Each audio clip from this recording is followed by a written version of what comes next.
A'udzubillahi minasyaitonirrajim. Bismillahirrahmanirrahim. Assalamualaikum warahmatullahi wabarakatuh. Alhamdulillahirabbil alamin wassalatu wassalamu ala asyrofil anbiya'i wal mursalin wa ala alihi wa ashabihi wa man tabi'ahum bi ihsanin ila yaumiddin. Amma ba'du. Para sahabat dimanapun kalian berada, pada pertemuan yang ke-13 kali ini kita masih akan melanjutkan membaca kitab Syiyam yang disusun oleh Darul Ifta Al-Misriyah. Dan sebelumnya kita membahas tentang sejumlah ketaatan dan juga ibadah-ibadah serta bentuk-bentuk takarrub yang setiap muslim bisa melakukannya pada bulan Ramadan untuk menambah kualitas ibadah puasanya. Dan sekarang kita langsung buka halaman 57 di akhir paragraf di situ. Disebutkan Ihya Lailatul Qadar, yaitu menghidupkan malam-malam Lailatul Qadar dengan ibadah-ibadah salat, membaca Al-Qur'an, tilawah dan yang lainnya. Rasulullah telah bersabda, "Man qama Lailatul Qadri imanan wa ihtisaban, ghufira lahu ma taqaddama min dzanbihi." Barang siapa yang telah berdiri salat malam Lailatul Qadar dengan penuh dengan penuh iman dan penuh rasa harap atau mengharapkan pahala, maka dia akan diampuni dosa-dosanya yang telah lalu. Kemudian di halaman 58 juga Rasulullah SAW telah menegaskan akan kerugian bagi orang yang tidak mendapatkan atau tidak memanfaatkan kemuliaan malam ini. Beliau bersabda, "Inna hadza syahra qad hadarakum wa fihi lailatun khairun min alfi syahr. Man hurimaha faqad hurimal khair kullah wa la yuhramu khairaha illa mahrum." Jadi orang melewatkan malam ini maka dia terhalang dan tidak mendapatkan kebaikannya, karena di sini Rasulullah menegaskan bahwa bulan Ramadan, yaitu bulan ini, telah datang dan di dalamnya terdapat malam yang lebih baik daripada 1000 bulan. Orang yang terhalang, orang yang tidak memanfaatkan, orang yang tidak berburu malam tersebut, maka dia telah kehilangan banyak sekali kebaikan. Dan sesungguhnya malam Lailatul Qadar ini adalah salah satu malam dari malam-malam bulan Ramadan. Di malam tersebutlah diturunkan takaran takdir bagi makhluk-makhluk ke langit dunia. Dan Allah akan mengabulkan doa hamba-hambanya, dan pada malam itu juga Al-Quran diturunkan. Di mana atau malam ini dinamakan malam Lailatul Qadar karena pada malam tersebut ditetapkan, ditakdirkan dan ditentukan seluruh takdir dan ketentuan yang terjadi atau yang akan terjadi pada tahun tersebut. Karena Allah telah berfirman, "Fiha yufraqu kullu amrin hakim." Ad-Dukhan ayat 4. Pada malam itu dijelaskan segala urusan dengan penuh hikmah. Ada juga yang mengatakan nama Lailatul Qadar dinamakan karena memiliki kedudukan yang agung di sisi Allah. Qadar yaitu kedudukan yang sangat agung, dan juga ini merupakan penamaan dari ulama-ulama kita. Kemudian dan ada juga yang menyebutkan tentang sebab penamaan malam Lailatul Qadar, dikatakan kepada Husain bin Fadl, "Bukankah Allah telah menentukan takdir-takdir ketetapan sebelum seluruh langit dan bumi diciptakan?" Dia mengatakan, "Ya." Kemudian dia ditanya lagi, "Lantas apa makna Lailatul Qadar?" Kemudian dia menjawab, yaitu digiringnya atau diarahkannya takdir-takdir kepada waktunya, atau digiringnya dan ditetapkan takdir tersebut pada waktu berlakunya.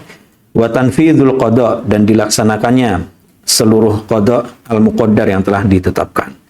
Sehingga Allah Subhanahu wa taala telah menampakkan perkara-perkara tersebut dan hukum-hukum ketetapan rezeki, kemudian ajal dan segala yang akan terjadi pada tahun tersebut ditampakkan kepada malaikat, lalu memerintahkan mereka dengan perintah-perintah Allah Subhanahu wa taala yang itu merupakan tugas dari para malaikat yang telah disuruh oleh Allah Subhanahu wa taala.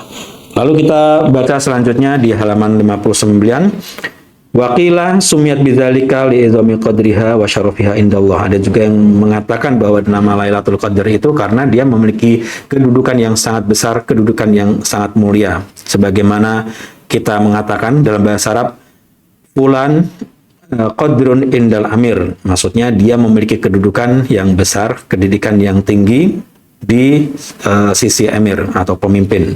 Dan Allah Subhanahu wa taala juga telah menamakan malam tersebut dengan malam yang diberkahi. Inna anzalnahu fi lailatin mubarakatin inna kunna mundzirin. Ad-Dukhan ayat 3, sesungguhnya kami telah menurunkan Al-Quran tersebut pada malam yang diberkahi, yaitu malam Lailatul Qadar. Karena Allah telah berfirman dalam Al-Qadar ayat 1, Inna anzalnahu fi Lailatul Qadar. Wa yustahabbu talabuha fi jami'i layali Ramadan wa fil ashril awakhir akad, maka disunahkan untuk memburu malam Lailatul Qadar di seluruh malam-malam bulan Ramadan, hanya saja di 10 hari terakhirnya ia lebih ditekankan. Wa fil layalil witri minha, akad lebih-lebih lagi pada malam-malam ganjil 10 hari atau 10 malam terakhir bulan Ramadan.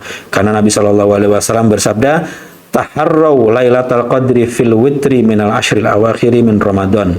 Carilah, hadanglah, berburulah malam Lailatul Qadar pada hari-hari ganjil 10 malam terakhir Ramadan. Kemudian para ulama berbeda pendapat tentang malam-malam tersebut. Ada yang meriwayatkan bahwa itu adalah malam 21, ada yang meriwayatkan itu malam 23, ada yang meriwayatkan itu atau yang mengatakan itu malam 25, malam 27, malam 29 atau malam terakhir. Dan ini semuanya adalah malam-malam yang terdapat riwayat-riwayatnya. Namun sejumlah ulama kemudian mengumpulkan riwayat-riwayat tersebut dan menjelaskan bahwa malam tersebut berganti-ganti. Sebagaimana yang dikatakan oleh Imam Syafi'i radhiyallahu anhu, kana hadza indi wallahu alam anna nabiyya sallallahu alaihi wasallam kana yujibu ala nahwi ma yis'al. Itu halaman 59 kemudian di 60. Imam Syafi'i menegaskan, menurut saya wallahu alam, Nabi itu menjawab sebagaimana beliau ditanya. Jadi oleh karena itu terkadang di sebagian tahun atau di tahun tertentu dia malam 21, terkadang di tahun yang lainnya dia malam 23, dan di tahun yang lainnya malam 27. Wa qad tura alamatuha fi ghairi hadhil layali. Dan terkadang dilihat tanda-tandanya selain malam-malam tersebut, atau tampak tanda-tandanya selain malam-malam tersebut. Qala ba'du ahli ilmi abhamallahu ta'ala hadhil lailata 'alal ummah liyajtahidu fi talabiha. Mengapa Allah merahasiakan, menyembunyikan malam Lailatul Qadar ini dan tidak diberitahu? Agar kaum muslimin bersungguh-sungguh untuk mencari dan menepati malam tersebut. Yajiddu fil ibadah fi syahri kullihi tama'an fi idrakiha. Agar mereka semuanya bersungguh-sungguh beribadah pada malam seluruh bulan Ramadan untuk mendapatkan malam tersebut kapan? Wa yajiddu fil ibadah itu tadi kama ukhfiya sa'atal ijabati fi yaumil jum'ah, sebagaimana Allah telah menyembunyikan waktu tertentu di hari Jumat yang itu merupakan waktu dikabulkannya doa-doa. Kita tidak tahu kapan waktunya, tepatnya tidak tahu. Allah menyembunyikannya agar setiap waktu di hari Jumat hamba-hambanya senantiasa berdoa. Barangkali ketika dia berdoa bertepatan dengan waktu ijabah, maka terkabulah doanya. Liyuksiru minad du'ai fil yaum kullihi, agar dia berdoa sepanjang hari Jumat tersebut. Wa akhfa ismahul a'zam fil asma, demikian juga Allah memiliki asmaul husna yang banyak, namun di sekian atau dari seluruh asmaul husna tersebut ada namanya al-ismu al-a'zam, nama yang paling agung. Akan tetapi Allah menyembunyikan mana nama yang paling agung, karena apabila seseorang berdoa dengan nama Allah yang paling agung, maka akan terkabulkan juga. Kemudian wa akhfa ismahu al-a'zam fil asma wa ridahu fit ta'at liyajtahidu fi jam'iha wa akhfal ajala wa qiyamas saati liyajiddan nasu fil amali hadaron min huma. Ini yang disampaikan oleh Ibnu Qudamah dalam kitabnya Al-Mughni. Allah menyembunyikan kapan terjadinya kiamat, kapan ajal manusia akan meninggal, kapan apakah diterima ibadah seseorang atau tidak, itu semuanya dirahasiakan oleh Allah Subhanahu wa taala agar seseorang bersungguh-sungguh untuk terus beribadah dan mengharapkan ridhonya. Kemudian para sahabat yang dirahmati Allah, di halaman berikutnya, halaman 61, di situ disebutkan di paragraf sebelum akhir, wa yustahabbu ayastahidal muslim fiha biddu'a. Seorang muslim dianjurkan sekali untuk bersungguh-sungguh berdoa pada malam Lailatul Qadar tersebut. Wa yad'u bima warada an Aisyah Ummul Mukminin radhiyallahu anha. Aisyah berkata, "Ya Rasulullah, ara'aita in wafaqtu Lailatul Qadri bima ad'u." Wahai Rasulullah, seandainya aku mendapatkan malam Lailatul Qadar, aku harus berdoa bagaimana? Lalu Nabi mengajarkan, "Taqulina Allahumma ka'innaka afuwun tuhibbul afwa fa'fani." Ya Allah, sesungguhnya Engkau adalah Maha Pemaaf, maka maafkanlah aku. Tuhibbul afwa fa'fani. Baik, para sahabat yang berbahagia, itulah tadi tentang berburu malam Lailatul Qadar.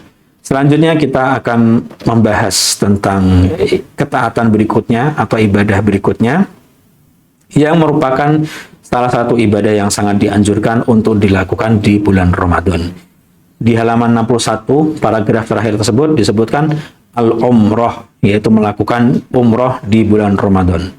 Wa hiya ta'dilu hajjatan fit thawabi idza uddiyat fi Ramadan. Maka sesungguhnya umrah Ramadan itu setara pahalanya dengan haji. La anha taqumu maqamaha fi isqatil fard. Bukan dalam mengganti posisinya sebagai sebuah kewajiban atau mengganti posisi haji. Artinya haji tetap menjadi rukun Islam, salah satu rukun Islam, dan tidak tergantikan dengan ibadah apapun. Namun orang yang melaksanakan umroh di bulan Ramadan, dia akan mendapatkan pahala setara dengan pahala ibadah haji. Dan itu merupakan salah satu kemuliaan dan kemurahan Allah Subhanahu wa Ta'ala atas umat-umatnya. Kemudian di halaman 62 kita baca bahwa Rasulullah SAW bersabda, "Umratun fi Ramadana ta'dilu hajjatan." Hadis riwayat Bukhari dan Muslim, bahwa umrah di bulan Ramadan setara dengan haji. Maksudnya setara dalam pahalanya. Dalam riwayat yang lain disebutkan hajjatan ma'i, setara dengan ibadah haji yang dilakukan bersamaku, kata Nabi. Ibnu Arabi telah menegaskan hadisul umrah, hadis tentang umrah ini sahih hukumnya. Dan ini merupakan salah satu karunia Allah dan nikmatnya. Sehingga faqad adrakatil umratu manzilatal haji bin dimami Ramadan ilaiha. Sehingga ketika ibadah umrah dipadukan dengan bulan Ramadan, maka dia memiliki nilai yang setara dengan haji. Fasawabul amal yazidu bi ziyadati syarafil waqti. Kemuliaan waktu di bulan Ramadan ini menambah kredit, menambah poin, dan menambah nilai bagi ibadah umrah tersebut. Sehingga orang yang melakukannya di bulan Ramadan, dia setara dengan haji. Kemudian para sahabat dimanapun kalian berada, yang terakhir disebutkan di sini, salah satu ketaatan yang bisa dilakukan oleh setiap muslim di bulan Ramadan adalah al-iktsar min fi'lin nawafil, memperbanyak amalan-amalan sunnah. Fa inna ta'ata fi syahri Ramadan laha maziyah, karena ketaatan, ibadah, taqarrub di bulan Ramadan memiliki keistimewaan dan pahalanya dilipat gandakan. Rasulullah bersabda, "Man taqarraba fihi bi khislatin min khisalil khairi kana kaman addal faridata fi ma siwahu." Orang yang melakukan ibadah taqarrub, ibadah pendekatan diri di bulan Ramadan dengan salah satu kebaikan apapun, maka dia seakan-akan melakukan kewajiban di selain Ramadan atau senilai dengan ibadah fardu di luar Ramadan. Wa man adda fihi faridatan kana kaman adda sab'ina faridatan fi ma siwahu. Orang yang melakukan perkara wajib, perkara fardu di bulan Ramadan setara dengan 70 kali perkara wajib yang dilakukan di luar Ramadan. Hadis riwayat Ibnu Khuzaimah dalam sahihnya. Wa minan nawafil kathratuz zikr. Di antara perkara-perkara sunnah yang dianjurkan antaranya adalah memperbanyak zikir. Karena itu dapat menerangi hati, menerangi tubuh kita bahkan. Dan Imam Az-Zuhri menegaskan, tasbihatun fi Ramadan afdal min alfi tasbihatin fi ghairihi. Satu tasbih di bulan Ramadan itu lebih baik, lebih mulia, dan lebih bernilai dari 1000 tasbih di luar Ramadan. Akhrajahu Tirmidzi fi sunanihi. Para sahabat semuanya yang dirahmati Allah, itu tadi adalah pembahasan kita pada pertemuan kita kali ini, dan insya Allah kita berjumpa lagi esok hari dalam kesempatan dan waktu yang sama insya Allah. Barakallahu fikum. Wassalamualaikum warahmatullahi wabarakatuh.